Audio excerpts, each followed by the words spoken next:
नमस्कार, मी doctor Amol Ratnakar Bhalekar, interventional radiologist, Apex Wellness Hospital, Govindnagar, Nashik येथे कार्यरत आहे। आज मी आपल्याशी आपल्या कॉमन आजाराबद्दल चर्चा करणार आहे।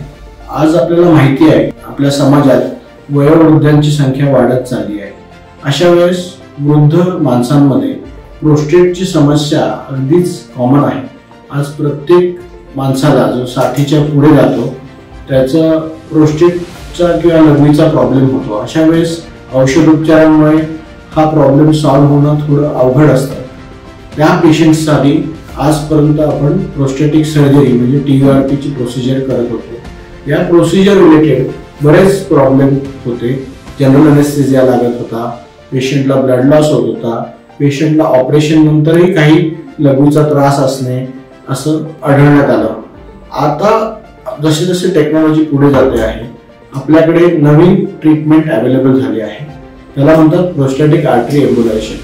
हे प्रोसिजर आपण नाशिकमध्ये करत आहोत आणि मागच्या 3 महिन्यांमध्ये आपण साधारण 25 पेशंट आपण ट्रीट केलेले आहेत। आज मी आपल्यास आनंदाने सांगेन की ह्या सगळ्या पेशंट्सला व्हेरी गुड सिम्पटम रिलीज झालेले आहे। म्हणजे लघवीची जी समस्या येत होते, लघवी अडकायची, रात्री उठावं लागायचं किंवा लघवीचा फ्लो चांगला नव्हता, या सगळ्या समस्यांपासून त्यांना आज बऱ्यापैकी समस्या दूर झालेल्या आहेत।